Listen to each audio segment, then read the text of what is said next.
I have often made the remark that it seems to me a great mistake to regard the civilization of the United States as a materialistic civilization, which is a very common assumption among the peoples of Europe and Asia.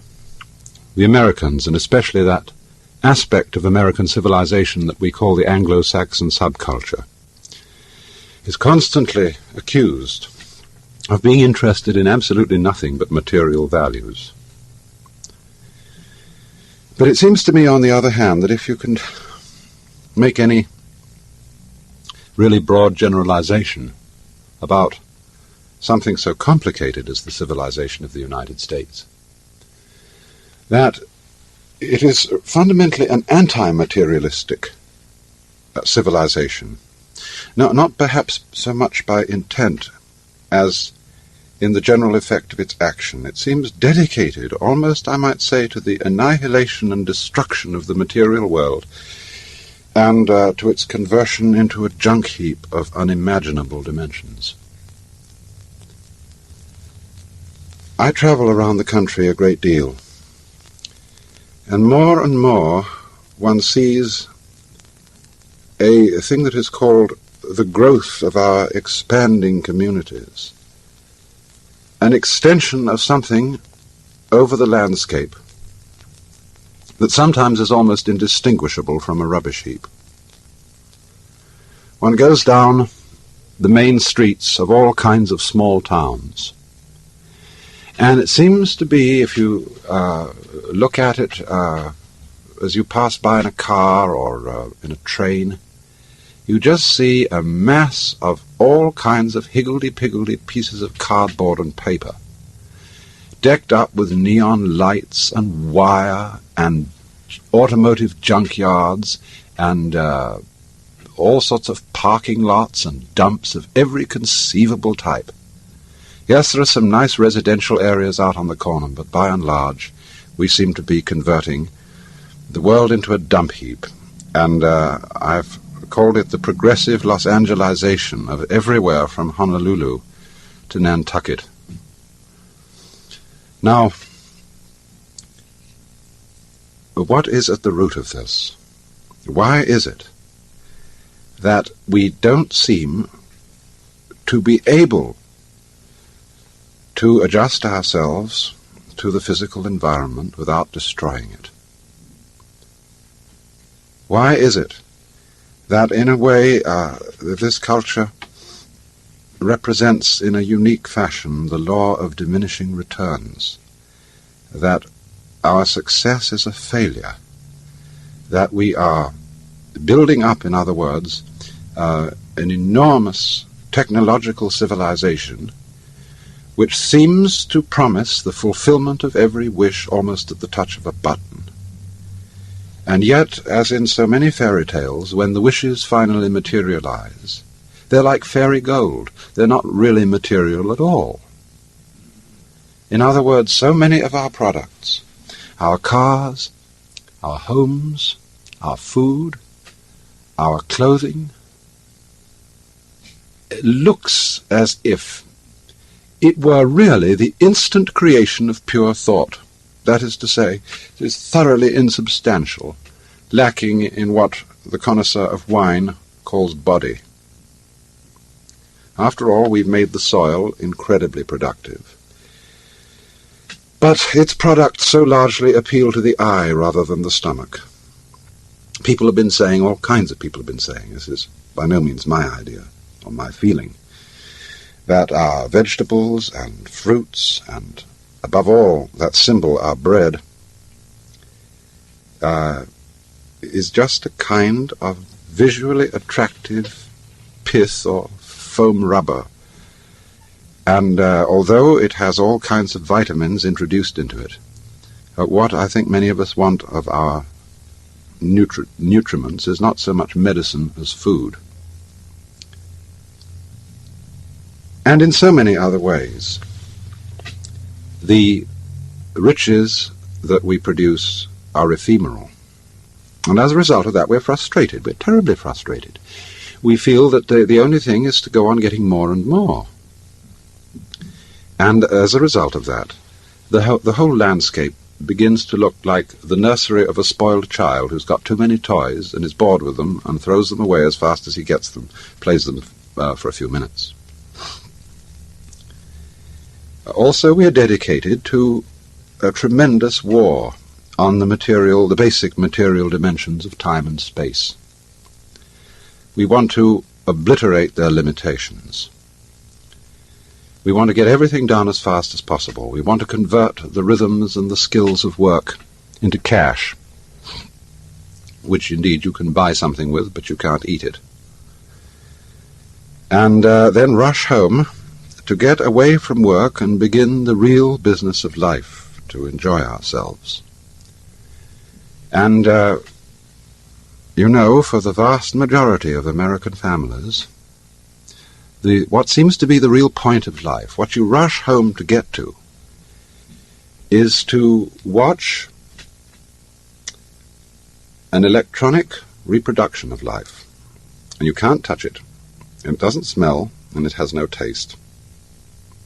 You might think that people getting home to the real point of life in a robust material culture would go home to a colossal banquet or an orgy of love-making or a riot of music and dancing. But nothing of the kind. It turns out to be this purely passive contemplation of a twittering screen.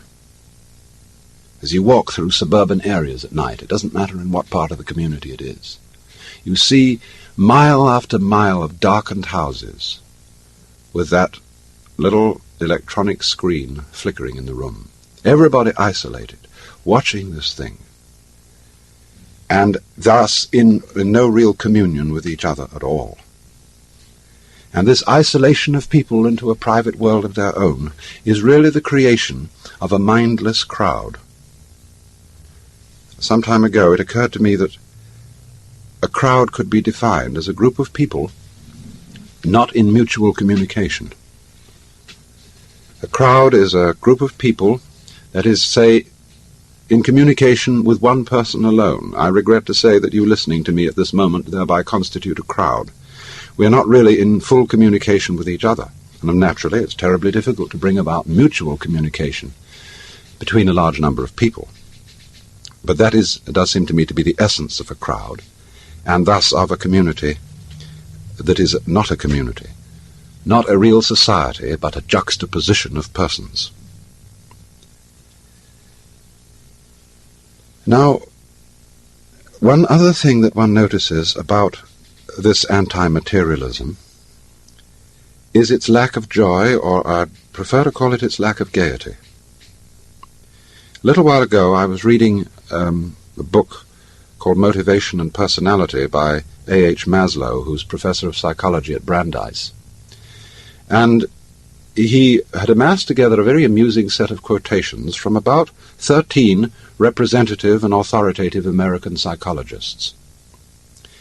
And they were all saying words to the effect that the main drive behind all forms of animate activity was the survival of the species. In other words, all the manifestations of life are regarded by these men as intensely purposive, and the purpose and the value for which they strive is the value of survival. And Maslow commented on this, that American psychology, as a result of its contact with the culture, is over-pragmatic, over-Puritan, and over-purposeful.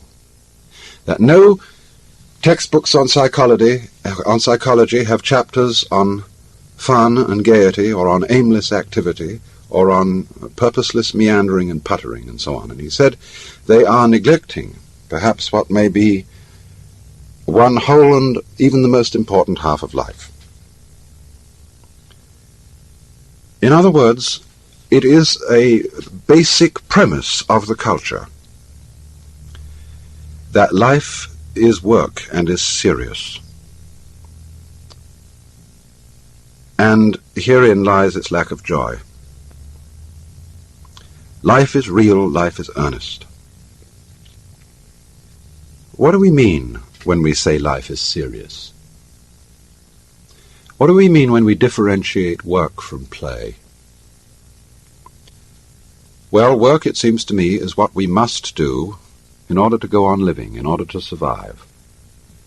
And play is pretty much everything else. But now you'll notice that in this culture, play is justified and tolerated insofar as it tends to make our work more efficient. We have the saying, all work and no play makes Jack a dull boy. But that really means dull at work.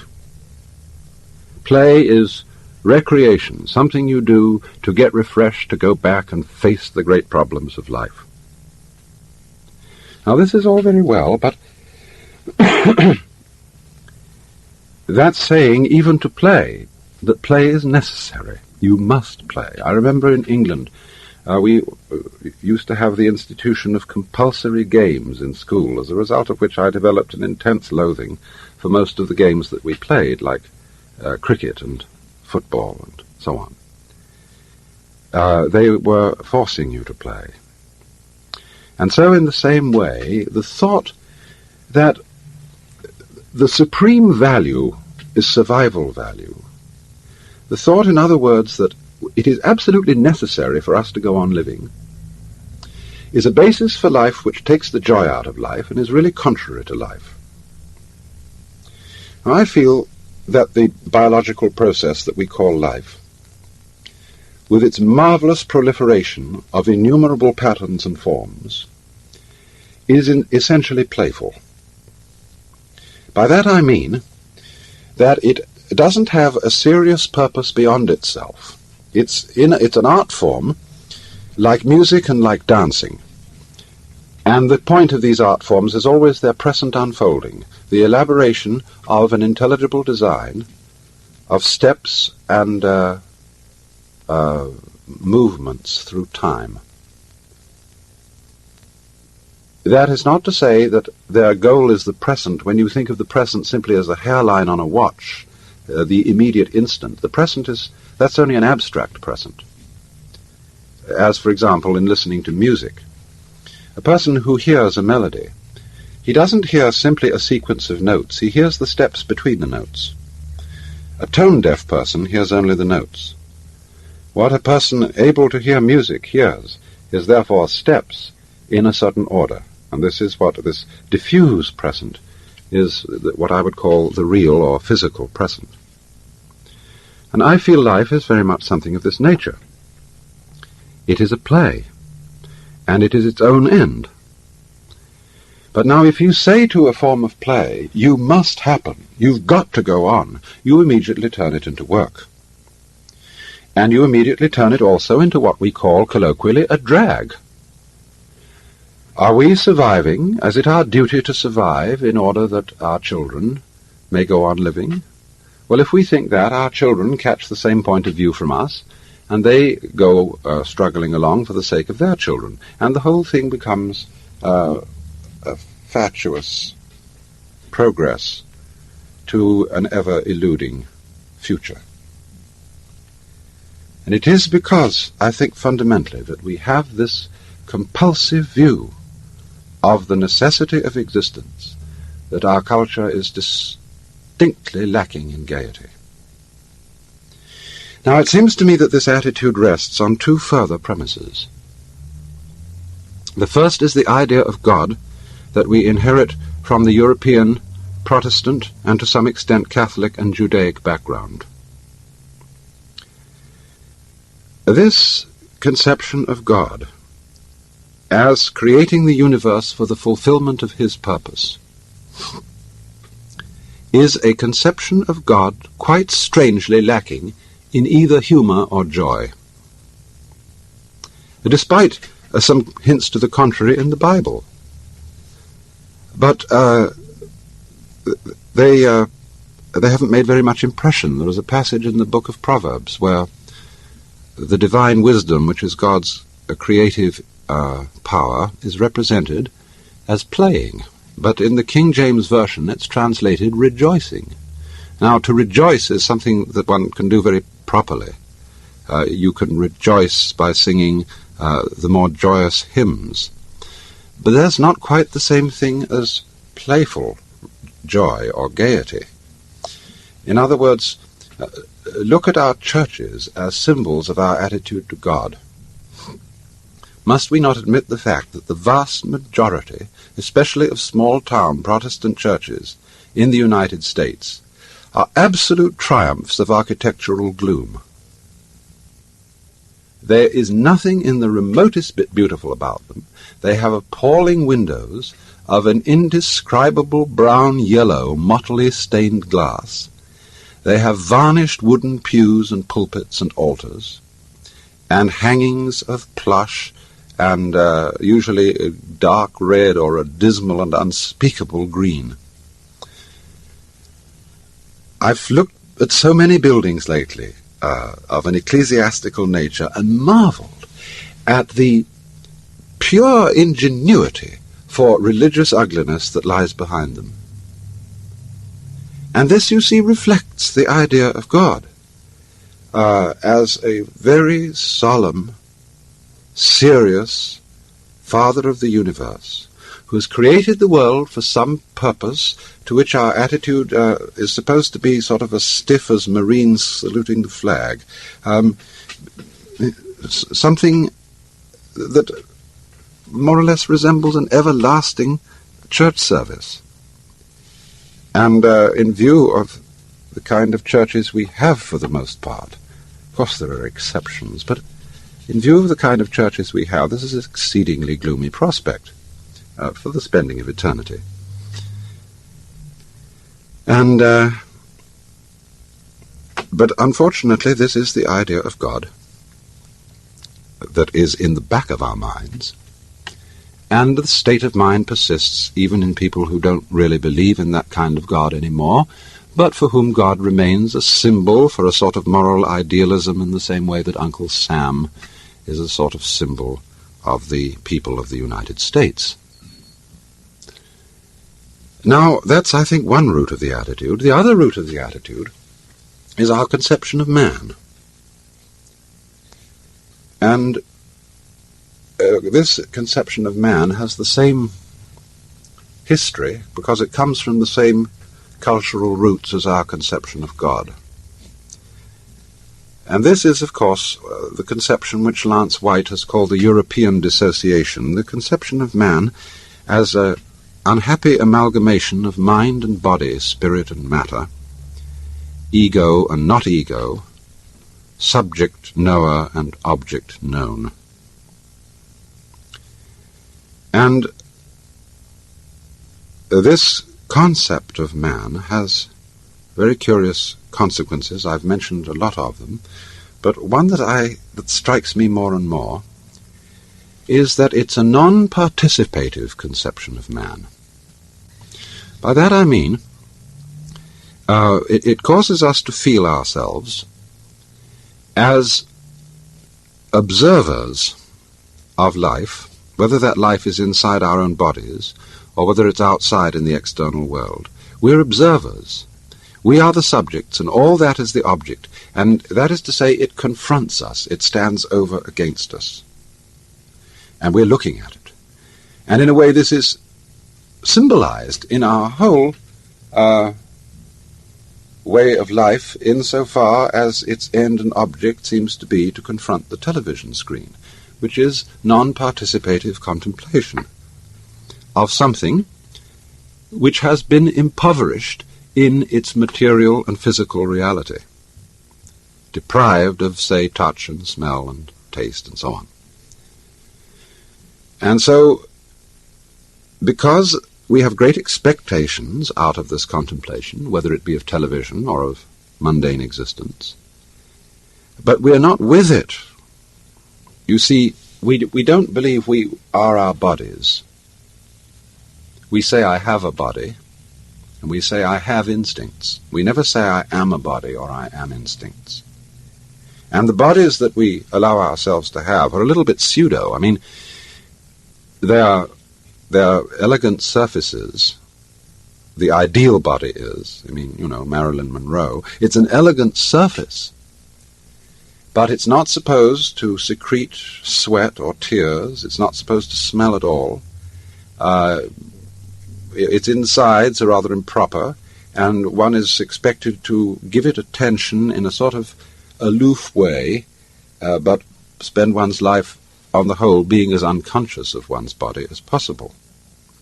All right, then, so we have a conception of ourselves which is estranged from our physical organism, and therefore our whole life is estranged. It is, as I've said, non-participative. And this comes out in a very marked way in the current attitude of this subculture to sexuality. Because here we represent sex as a necessary instinct. Now, as we all know, sexuality in this culture is the big thing. The sexually seductive girl is used to catch the eye and to advertise anything and everything, however remote it may be, from the sexual process. It advertises beer, it advertises automobiles, it advertises undertakers, bakeries, anything, because it will catch the eye. Note that, the eye. The thing is made for the eye, for that sense which rests upon the surface of things.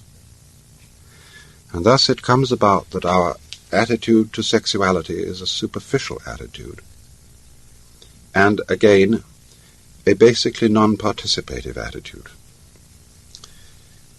As I said, it's an attitude that's changed a bit in recent years. We can talk about sex matters very freely. We don't have the prudery of some of our ancestors. But just the same, although we can, it's all good, clean fun, you know, and although we can talk about it in terms of psychoanalysis, and we can admit that, yes, the sexual drive is a very necessary thing, and some outlet has to be provided for it, we're not with it. It's become a duty. Look, for example, at the Kinsey Report. This, in a way, was a very remarkable job, but it's a cataloguing of sexual outlets, as if just the orgasm were the thing, as if, in a way, we had to have this outlet in order to reduce tension, in other words, to get rid of the urge. But note that in speaking of an instinct like sex or hunger as an urge, that we've set it away from ourselves. We've represented it, you see, as an instinct of the body which drives the mind.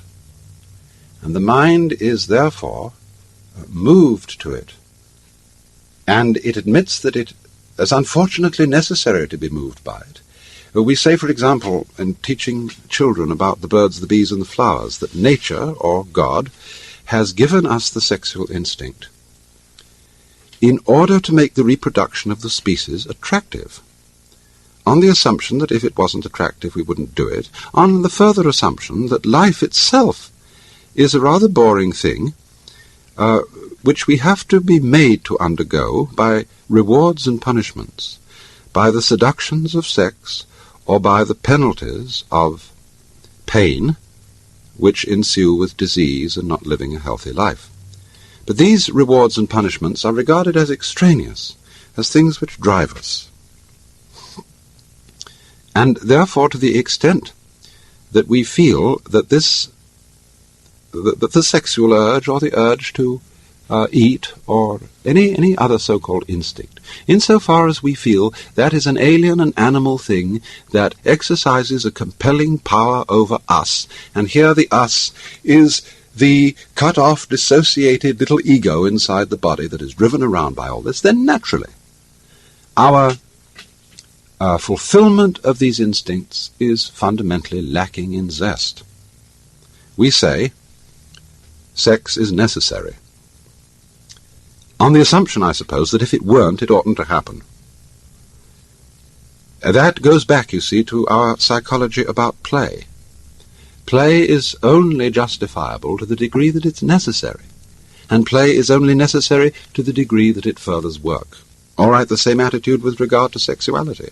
It's only justifiable because it's necessary, either to reproduce the species or some newfangled ideal such as rounding out a complete personality.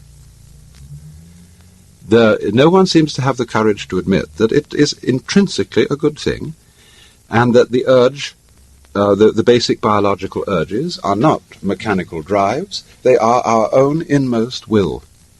And why don't we get with it?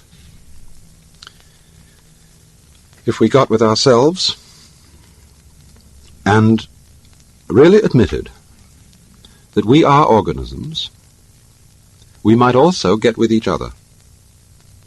Here again, I pointed out how little we actually get with each other. How in this television world everybody stays at home, and if you walk out in the streets in the evening, the police stop you and wonder whether you're crazy. And especially if you're not going anywhere, if you're just going for a walk, that's deeply suspicious. I mean, a person has to have a purpose, you see. He must be going somewhere. And so we don't get with each other, except for public expressions of getting rid of our hostility, like football or prize fighting. And even in the spectacles one sees on this television, it's perfectly proper to exhibit people slugging and slaying each other, but oh dear no, not people loving each other, except in a rather restrained way. One can only draw the conclusion that the assumption underlying this is that expressions of physical love are far more dangerous than expressions of physical hatred. And it seems to me that a culture that has that sort of assumption is basically crazy and devoted, unintentionally indeed, but nevertheless in fact devoted, not to survival, but to the actual destruction of life.